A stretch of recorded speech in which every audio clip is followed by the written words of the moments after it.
Lo lắng cho Xuân Trường ở trận đầu tiên gặp Iraq, Xuân Trường được huấn luyện viên Park Hang-seo sử dụng từ đầu. Trái với lo lắng của nhiều người là vị trí của Trường có thể sẽ không cạnh tranh được với các tiền vệ mạnh mẽ, cao lớn của đối phương, ngôi sao Hoàng Anh Gia Lai đã chơi tốt. Tuy nhiên, đến trận gặp Iran, Xuân Trường không tiếp tục được sử dụng, dù từ băng ghế dự bị. Chia sẻ về tiền vệ Hoàng Anh Gia Lai, cựu cầu thủ Quốc Vượng nói: "Tôi rất ưng ý Xuân Trường, nhưng tiếc là hôm qua Trường không có mặt. Có thể với mọi người, Trường chưa xuất sắc, nhưng tôi biết trong thâm tâm ông Park xem Trường là hạt nhân. Nhưng ông ấy đề cao tính tập thể và lối đá chắc chắn nên chưa tìm ra sơ đồ để phát huy vai trò của Xuân Trường. Đó là điều thiệt thòi cho Xuân Trường trong nền bóng đá Việt Nam mình. Đáng lẽ con người có điểm mạnh thì phát huy, nhưng Trường lại phải đi khắc phục điểm yếu.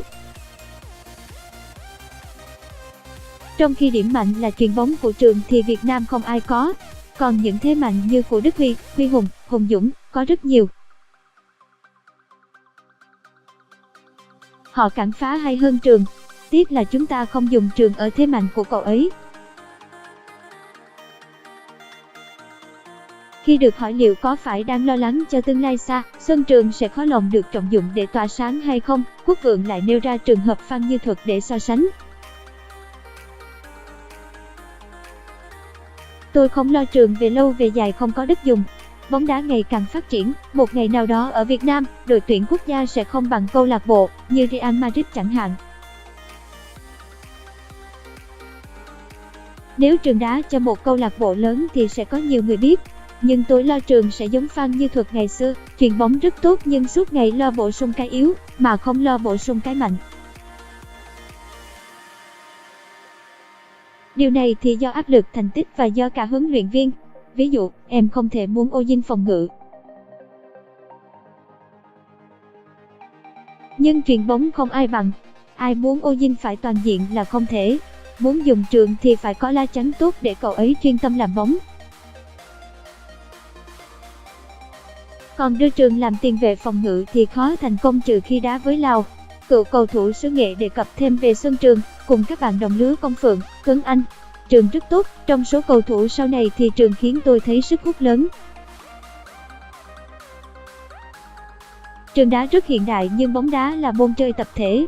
Nó không thể vì Trường mà sản sinh ra các vệ tinh khác. Bóng đá từ tập thể tạo ra ngôi sao không thể tạo ra tập thể. Tôi tiếc vì không gặp Trường nhiều, không đá bóng với Trường nhưng xem Trường đá với Iraq tôi rất thích. Thích cách em ấy cầm bóng triển khai, tôi thấy giống Pirlo. Nếu Trường ở tập thể cạnh tranh chức vô địch thì sẽ khác. Nhưng ở tập thể trụ hạng thì sẽ rất ít người để ý. Tôi thấy Xuân Trường, Công Phượng, Tuấn Anh khi đánh giá nhiều yếu tố thì hơn chúng tôi là được tập chuyên nghiệp từ nhỏ. Nhưng giờ rất khó nói tương lai xa cho các bạn ấy." Không có ý so sánh Công Phượng và Văn Khuyến sau khi xem Việt Nam thua Iran không? 2 tối qua, Quốc Vượng có nhận định về một tình huống bỏ lỡ của Công Phượng. Anh tỏ ra tiếc nuối và hồi tưởng lại về người bạn Văn Khuyến. Nhiều người cho rằng đó là góc nhìn chê Công Phượng, tôn vinh Văn Khuyến của cựu danh thủ xứ Nghệ. Tuy nhiên, Quốc Vượng chia sẻ khác: "Thực ra tôi không so sánh Khuyến với Phượng. Chỉ là ở vai trò khán giả, xem thì mình tiếc, chứ không phải có ý so sánh gì cả. Đó chỉ là nói về một tình huống thôi. Nếu là Khuyến ở pha bóng của Công Phượng, thực ra chưa chắc có thể ghi bàn. Kiểu của Khuyến đôi khi bỏ lỡ làm người ta tức. Khuyến như kiểu đùa đối phương ấy. Phượng rất lì lợm, dám cầm bóng, đi bóng. Khi nghĩ tôi so sánh Phượng với Khuyến, nhiều bạn không vừa lòng. Nhưng Maradona với Messi đâu ai so sánh được. Nhưng đó là quan điểm cá nhân của tôi thôi. Khi xem pha bóng của Phượng, tôi chỉ tiếc vì xử lý tốt hơn một chút thì ổn. Tôi chỉ nhận định vì tiếc ở góc NHM thôi." chứ tôi đâu chê bai hay có ý gì về con Phượng. Cuối cùng, Quốc Vượng nhận định đôi chút về Việt Nam trước Iran, cũng như cơ hội của chúng ta ở trận cuối vòng bảng gặp Yemen. Tôi nghĩ Việt Nam vẫn khó thắng Yemen chứ không dễ đâu, tôi không thay đổi nhận định ấy. Vượt qua vòng loại, vào vòng chung kết tôi nghĩ ai cũng khó chơi cả. Ở trận gặp Iran này, trước trận tôi vẫn nghĩ Việt Nam có cơ hội. Tôi rất trông đợi sau các phát biểu của thầy Park.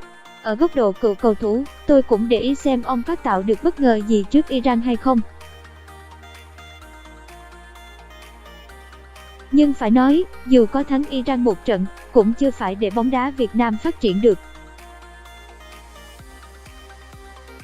Như ngày xưa Việt Nam từng thắng Hàn Quốc, cũng chỉ là trong nhất thời thôi. Còn để thay đổi cả nền bóng đá cần một quá trình. Thái Lan vừa thắng huấn luyện viên thì thắng Bahrain, nhưng điều đó là bình thường, không ai nói bất ngờ. Nhưng Việt Nam thắng Bahrain thì đó sẽ là bất ngờ.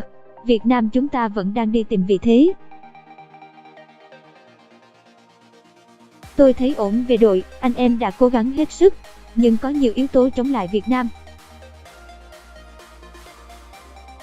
Thứ nhất, đối thủ là Iran. Thứ hai, đây là trận thứ hai, chúng ta không còn nhiều bất ngờ.